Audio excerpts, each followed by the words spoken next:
जय जीतवाहन भगवान की जय। तो हेलो दोस्तों, आप लोग कैसे हैं? आई होप कि आप लोग अच्छे होंगे। तो दोस्तों, आज आपको हम ज्यूतिया का एक कथा सुनाएंगे, जो कि ज्यूतिया को कई पर्व के नाम से जाना जाता है। कोई ज्यूत पुत्रिका कहता है, कोई जीतवाहन बाबा कहता है, कोई ज्यूतिया कहता है, कोई जितिया कहता है। तो आपके यहाँ जो भी कहा जाता होगा।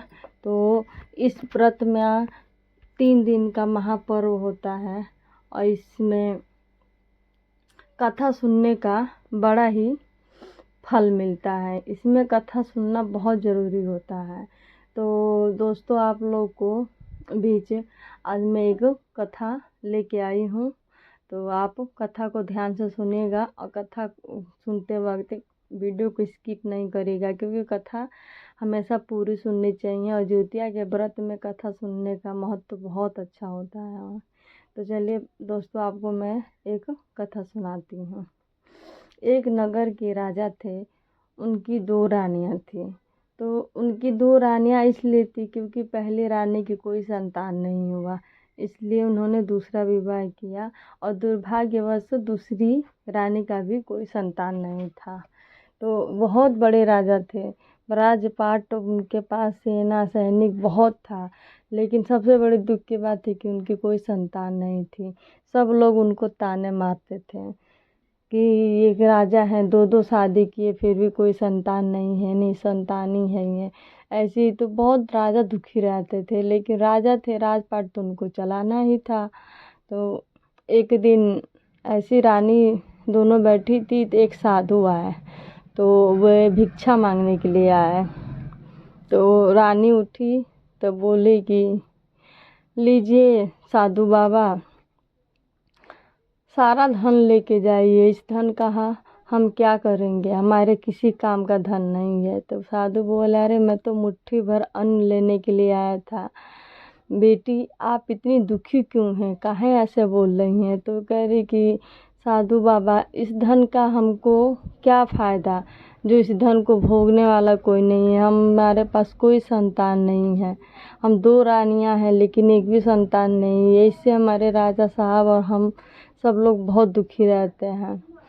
तो साधु बोले कि ऐसी बात है तो हम आपको एक व्रत बताते हैं, आप करेंगी? तो रानी बोली, हाँ हम अवश्य करेंगे, संतान के लिए तो हम कुछ भी कर सकते हैं। तो वो बोले, आश्विन मास में अष्टमी के दिन कृष्ण पक्ष में एक ज्यूत पुत्रिका का व्रत होता है, उसको करेंगी? तो बोले कि हाँ करेंगे, आप हमको इसकी विधि बताइए, हम ज़रूर करेंगे, संतान के लिए हम कुछ भी कर सकते हैं। तो वो बोले कि सप्तमी के दिन नहाए खाए और अष्टमी के दिन निराजल उपवास और नवमी के दिन पारण होता है। इसको विधि से नियम से किया जाता है। इसमें तरोई के और नोनी के साग, तरोई की पत्ते पे तरोई की सब्जी खाए नहाए के दिन खा नहा के इसकी पूजा की जाती है। और अष्टमी के दिन पूरे दिन व्रत रहा जाता है, एक बूंद जल भी नहीं लेते हैं। और नवमी के दिन इसका पारण किया जाता है, जो कि इसमें एक धागे की ज्यूतियाँ होती है। और अगर समर्थ है आप, तो राजा महाराजा हैं, तो आप उसका ज्यूतिया बनवा के और उसकी पूजा करके या तब उसको नवमी के दिन पारण करके उसको पहना जाता है। ज्यूत पुत्रिका भगवान ज्यूतिया बाबा, ज्यूतिवाहन बाबा की कृपा से आपको संतान अवश्य होगी। इसको हमारे कहने से आप 3 ज्यूतिया का व्रत करिए। तो दोनों रानी व्रत करने के लिए तैयार हो गई। देखते ही देखते आश्विन मास आया। तो आश्विन मास में जब से ये पितर पक्ष चलता है, उसी समय ये पूजा होती है। तो उसमें रानी जब से शुरू हुआ पितर पक्ष, तभी से कहानी सुनना शुरू कर दी थी। फिर जब आश्विन माह का सप्तमी आया तो उस दिन नहाए खाए की, और अष्टमी के दिन उन्होंने व्रत रखा, दोनों रानियां व्रत रखी। तो शाम होते होते बड़ी रानी को बहुत तेज़ भूख लग गई। उनसे भूख बर्दाश्त नहीं हो रहा था। तो वो बोली कि रानी, मेरे से तो भूख बर्दाश्त नहीं हो रहा, इतने दिन में हमको संतान नहीं हुआ, तो अब क्या संतान होगा, अब होना होगा तो हम तो पूरे दिन व्रत रह लिए, अब हमसे नहीं रहा जा रहा है, हम कुछ खा लेते हैं, नहीं तो हमारे प्राण निकल जाएंगे तो संतान का क्या करेंगे, हमारे ही प्राण जब निकल जाएंगे तो वो चुपके से गई रसोई में और जो कुछ भी था उसमें लेके खा के अपनी आत्मा को तृप्त करके बाहर आ गई। और बाहर किसी को पता नहीं चलने दी कि हमने खा लिया है। वो बोली कि हम व्रती हैं।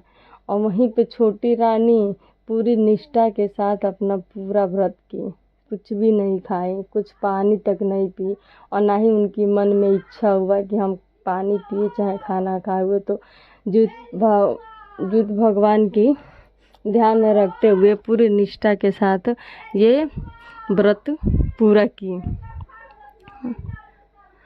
अगले दिन नियम पूर्वक उन्होंने पारण किया और उसके बाद से पूजा पूरा हो गया। फिर उसके बाद से 1-2 मास के बाद से दोनों रानी गर्भवती हो गई। अब दोनों रानी अपनी अपनी खुशखबरी जब राजा को बताई तो राजा खुशी के मारे फूले नहीं समा रहे थे। वे बहुत प्रसन्न हुए, कर मैं अभी तक एक औलाद के लिए तरस रहा था, अब तो भगवान मुझे 2-2 औलाद दे रहे हैं। पूरे राज्य में ढोल बज गया, पूरा डंका बज गया कि अब दोनों रानी गर्भवती हैं, दोनों रानी को बच्चा होने वाला है। बहुत खुशी से जीवन व्यतीत होने लगा।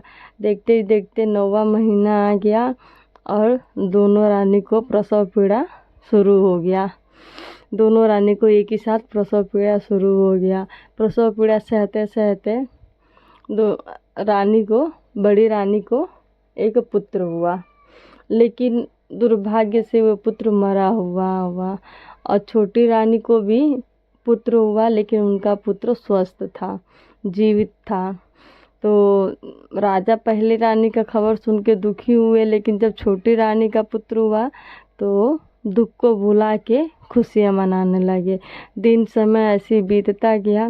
छोटी रानी बड़ी रानी को हमेशा समझाती थी कि दीदी क्या हुआ, तो आपका पुत्र, ये भी तो आपको माँ कहेगा, ये भी आप ही का पुत्र है। इसको बड़ी रानी के गोद में अपना बच्चा देती रही, खेलती रही, खिलाती रही। उसके बाद से देखते ही देखते फिर से दूसरा आश्विन का महीना चढ़ा और उसमें व्रत करने को आया, समय आ गया।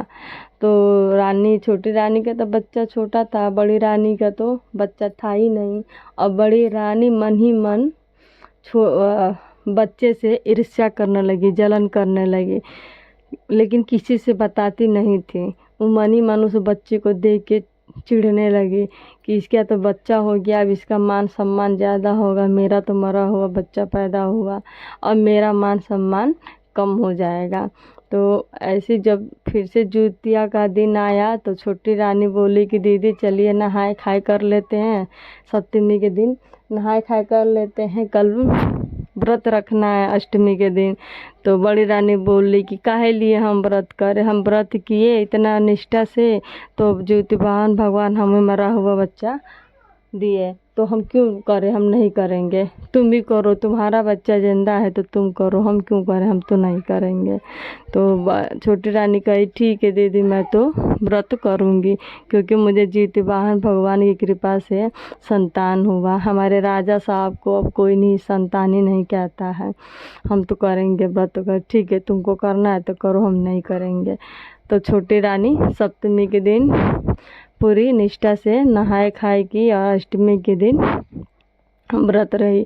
अब जैसे समय थोड़ा सा बीता तो सखिया बोली कि चलो सखी गंगा नहाने चलते हैं, क्योंकि उसमें तेल खरी भी देना है सतपुतिया के पत्ते पे, चलो गंगा नहाने चलते हैं। तो बोली मेरे पास छोटा बच्चा है, मैं कैसे जाऊंगी गंगा नहाने।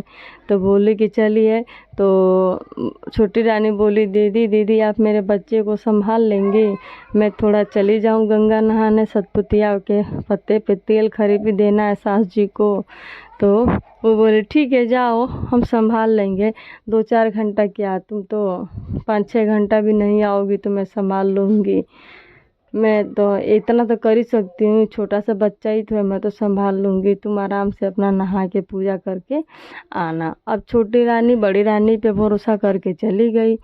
तब वहाँ से छोटी रानी नहाई, खरी तेल दी, उसके बाद से वहाँ एक विशाल पीपल का पेड़ था, वहीं पे बहुत सारी औरतें, हर जगह की औरतें वहीं पे आके नहाई, वहीं पे बैठ के और कथा कर रही थी, सुन रही थी। तो वहाँ छोटी रानी भी चली गई और वहाँ पे कथा सुनने लगी और भक्ति भजन करते करते उनको काफ़ी लेट हो गया। वो आराम से वहाँ पूजा कर रही थी और यहाँ पे छोटा बच्चा था, अपनी माँ के बिना ज़्यादा देर तक नहीं रह सकता, तो वो रोने लगा। तो बड़ी रानी कह रही कि आज तो मैं इसको मार डालूँगी, जैसे मेरा बच्चा मर गया इसको भी मैं मार डालूँगी, कि ये कैसे जिंदा रहेगा, मेरा बच्चा नहीं है तो ये भी नहीं रहेगा, देखती हूँ कैसे इसको जीतवाहन भगवान बचा लेते हैं।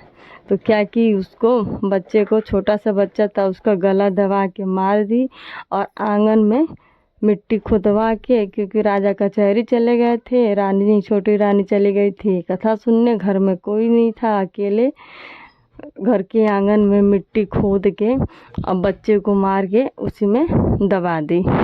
उसके बाद से आराम से बैठ गई, कह रही थी मेरा तो बदला पूरा हो गया, उस मेरी आत्मा को शांति मिल गई, जैसे मेरा मरा हुआ बच्चा पैदा हुआ था तो ये लोग ले जाके मिट्टी में दबा दिया, ऐसे मैंने इसके बच्चे को मार के मिट्टी में दबा दिया।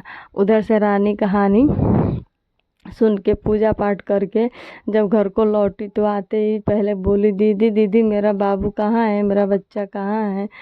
तो तुम तो बड़ी रानी कुछ नहीं बोल ली। तो छोटी रानी कह रही, दीदी इतनी उदास क्यों हो, मेरा बेटा कहाँ है। तो तुम्हारा बेटा, तुम तो कह के गई थी कि 2-3 घंटे में आ जाऊंगी, तुम इतना लेट कर दी, छोटा बच्चा था तुम्हारा, लगा रोने तो मैं पड़ोसी से तुम्हारे पास भिजवा दी। वो कह रही, दीदी मेरे पास तो मेरा बच्चा आया नहीं। अब बहुत तड़पने लगी, बहुत रोने लगी, चारों तरफ ढूंढवाई, कहीं नहीं मिला बच्चा। राजा साहब आए, वो भी परेशान हो गए, चारों तरफ सैनिक भेज के लगे ढूंढवा ले बच्चा, कहीं बच्चा नहीं मिला। पूरी रात छोटी रानी कुहू कुहू के, तड़प तड़प के पूरी रात बिता दी, लेकिन बच्चा नहीं मिला। रोते रोते फिर अगले दिन सखिया बोली कि रानी चलिए, आप, बच्चा तो नहीं मिल रहा है, जीतवाहन बाबा की कृपा होगी तो आपको बच्चा ज़रूर मिल जाएगा, चलिए स्नान करके अपारण कर लिया जाए, चलिए। तो अब छोटी रानी का व्रत तो पूरा करना ही था, तो वो रोते भी लगते गई, फिर गंगा नहाई, गंगा नहा के आई तो जहाँ पूजा होता है, पूजा के घर में आंगन में तुलसी जी का पौधा लगा रहता है, वहीं तुलसी जी के पौधे के पास से पूजा करके जो लोटा लाई वहीं पर रख के और छपटा छपटा के रोने लगी, तड़पने लगी कि मेरा बच्चा है जीतवान भगवान। सारे लोग अपनी संतान की दीर्घायु के लिए, लंबी आयु के लिए व्रत करते हैं और मैंने भी व्रत किया, पूरी निष्ठा से किया, तो मेरा बच्चा मुझे क्यों नहीं मिल रहा है, मेरा बच्चा वापस कर दो, लौटा दो भगवान, हे जीवित पुत्रिका हमारे बच्चे को लौटा दीजिए। तड़प तड़प के रोने लगी रानी।